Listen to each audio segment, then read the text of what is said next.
तारे गर्म गैस के बहुत बड़े गोले होते हैं। ये गैसें मुख्य रूप से हाइड्रोजन और हीलियम होती हैं, जो ब्रह्मांड में सबसे अधिक पाई जाने वाली तत्व हैं। तारे अपने जीवन के दौरान इन गैसों को जलाते हैं और ऊर्जा उत्पन्न करते हैं। इनके केंद्र में न्यूक्लियर फ्यूजन होता है। इस प्रक्रिया में हाइड्रोजन के परमाणु मिलकर हीलियम बनाते हैं, जिससे भारी मात्रा में ऊर्जा निकलती है। ये ऊर्जा तारे को चमकदार बनाती है और उसे स्थिर रखती है। इस फ्यूजन से बहुत सारी ऊर्जा निकलती है, जिससे तारे बहुत चमकदार बनते हैं। यह ऊर्जा प्रकाश और गर्मी के रूप में बाहर निकलती है, जो हमें धरती से दिखाई देती है। तारे जितने बड़े और भारी होते हैं, वे उतनी ही अधिक ऊर्जा उत्पन्न करते हैं। यही रोशनी हम धरती से देखते हैं। रात के समय जब आकाश साफ होता है, तो हम हजारों तारों को टिमटिमाते हुए देख सकते हैं। यह दृश्य हमेशा से ही मानवता को आकर्षित करता रहा है। तारे ब्रह्मांड के लिए बहुत जरूरी हैं।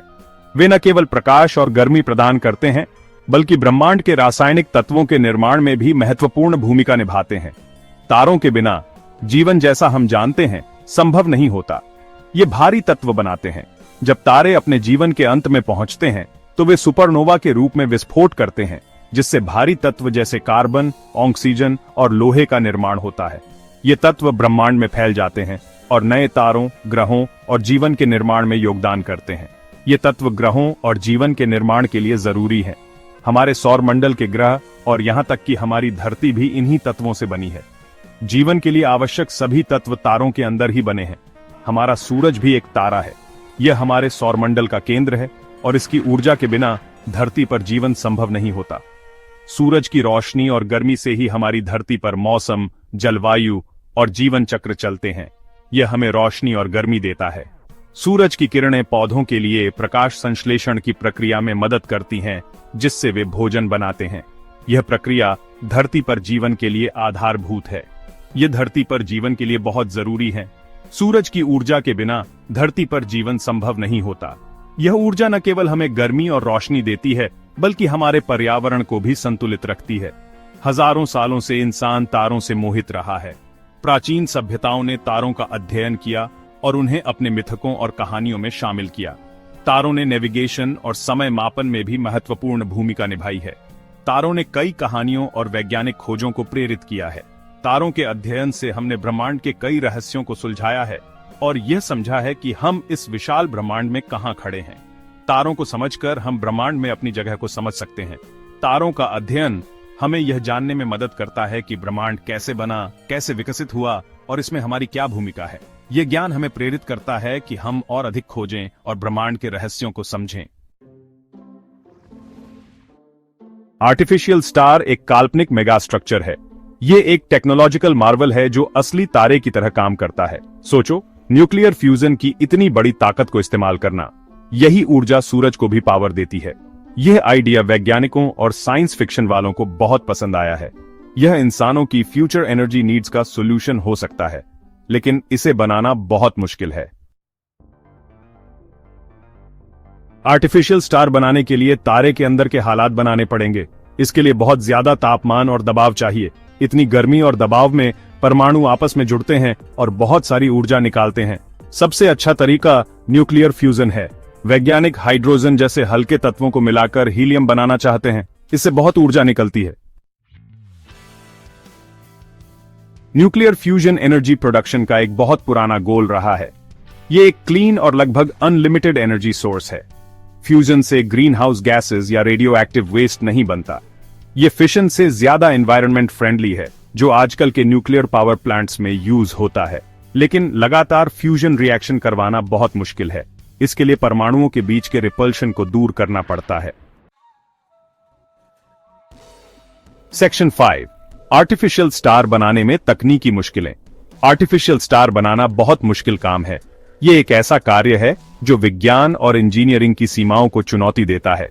इस प्रक्रिया में कई प्रकार की तकनीकी मुश्किलें आती हैं, जिनका समाधान करना अत्यंत आवश्यक है। सबसे बड़ी मुश्किल है फ्यूजन के लिए जरूरी तापमान और दबाव बनाना। यह तापमान और दबाव इतने अधिक होते हैं कि उन्हें प्राप्त करना और बनाए रखना एक बहुत बड़ी चुनौती है। वैज्ञानिक और इंजीनियर इस पर लगातार काम कर रहे हैं, लेकिन अभी भी यह एक बहुत कठिन कार्य है। इसके लिए बहुत पावरफुल मैग्नेटिक फील्ड्स की जरूरत होती है प्लाज्मा को कंट्रोल करने के लिए। ये मैग्नेटिक फील्ड्स प्लाज्मा को स्थिर रखने में मदद करते हैं, ताकि फ्यूजन रिएक्शन सही तरीके से हो सके। लेकिन इतने शक्तिशाली मैग्नेटिक फील्ड्स बनाना और उन्हें नियंत्रित करना भी एक बड़ी चुनौती है। प्लाज्मा मैटर का एक सुपर हीटेड रूप है जिसे कंट्रोल करना जरूरी है। प्लाज्मा को नियंत्रित करना इसलिए महत्वपूर्ण है क्योंकि यह अत्यधिक तापमान और ऊर्जा उत्पन्न करता है। अगर इसे सही तरीके से नियंत्रित नहीं किया गया तो यह रिएक्टर को नुकसान पहुंचा सकता है। इससे रिएक्टर की वॉल्स पिघलने से बचती हैं। प्लाज्मा की अत्यधिक ऊर्जा और तापमान से रिएक्टर की दीवारें पिघल सकती हैं, इसलिए उन्हें सुरक्षित रखना बहुत जरूरी है। इसके लिए विशेष प्रकार की सामग्री और तकनीकों का उपयोग किया जाता है। एक और मुश्किल है इन कंडीशंस को मेंटेन करना। फ्यूजन रिएक्शन के लिए आवश्यक तापमान, दबाव और मैग्नेटिक फील्ड्स को लंबे समय तक बनाए रखना बहुत कठिन है। यह एक निरंतर प्रक्रिया है जिसमें बहुत सारा समय और संसाधन लगता है। अभी के फ्यूजन एक्सपेरिमेंट्स में फ्यूजन थोड़े समय के लिए ही हो पाता है। वैज्ञानिक और इंजीनियर इस दिशा में लगातार काम कर रहे हैं ताकि फ्यूजन रिएक्शन को लंबे समय तक बनाए रखा जा सके। यह एक बहुत ही चुनौतीपूर्ण कार्य है, लेकिन इसके सफल होने पर ऊर्जा उत्पादन के क्षेत्र में क्रांति आ सकती है। सेक्शन 6 आर्टिफिशियल स्टार के इंसानों पर संभावित प्रभाव। आर्टिफिशियल स्टार का बनना एक बहुत बड़ी उपलब्धि होगी। यह इंसानी सभ्यता के कई पहलुओं को बदल सकता है। सबसे बड़ा असर एनर्जी प्रोडक्शन पर होगा। आर्टिफिशियल स्टार क्लीन और लगभग अनलिमिटेड एनर्जी दे सकता है। यह इंडस्ट्रीज, ट्रांसपोर्टेशन और डेली लाइफ को बदल सकता है। यह फॉसिल फ्यूल्स पर हमारी डिपेंडेंस कम करके क्लाइमेट चेंज से भी लड़ने में मदद कर सकता है। सेक्शन 7 खतरे और नैतिक विचार। इसके फायदे बहुत हैं, लेकिन आर्टिफिशियल स्टार बनाने में खतरे और नैतिक विचार भी हैं। एक चिंता एक्सीडेंट्स की है। अगर फ्यूजन रिएक्शन गलत हो गया तो हार्मफुल रेडिएशन निकल सकता है। इतनी पावरफुल टेक्नोलॉजी के आने से नैतिक सवाल भी उठते हैं। इस टेक्नोलॉजी को कौन कंट्रोल करेगा? हम इसका सेफ और सही इस्तेमाल कैसे सुनिश्चित करेंगे? सेक्शन 8 क्या आर्टिफिशियल स्टार धरती और सौरमंडल पर असर डालेगा? आर्टिफिशियल स्टार का धरती और सौरमंडल पर बहुत कम असर होगा।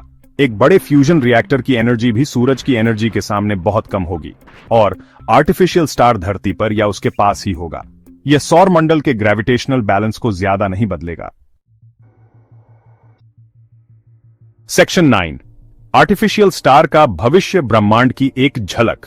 आर्टिफिशियल स्टार्स या कृत्रिम तारे विज्ञान और तकनीक के क्षेत्र में एक अद्वितीय उपलब्धि हैं। ये तारे मानवता को एक नई दिशा में ले जा सकते हैं, जहां हम अपनी ऊर्जा की जरूरतों को पूरी तरह से बदल सकते हैं। अभी यह शुरुआती दौर में है, लेकिन आर्टिफिशियल स्टार पर रिसर्च एक ऐसे भविष्य की झलक दिखाता है जहां इंसान तारों की पावर को इस्तेमाल करेगा।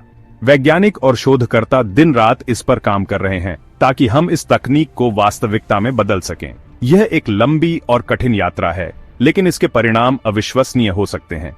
जैसे जैसे हम न्यूक्लियर फ्यूजन को समझेंगे और टेक्नोलॉजी आगे बढ़ेगी, हम शायद एक दिन अपने खुद के तारे बना पाएंगे। यह प्रक्रिया हमें अनंत ऊर्जा स्रोत प्रदान कर सकती है, जो न केवल हमारी ऊर्जा की जरूरतों को पूरा करेगा, बल्कि पर्यावरण को भी सुरक्षित रखेगा।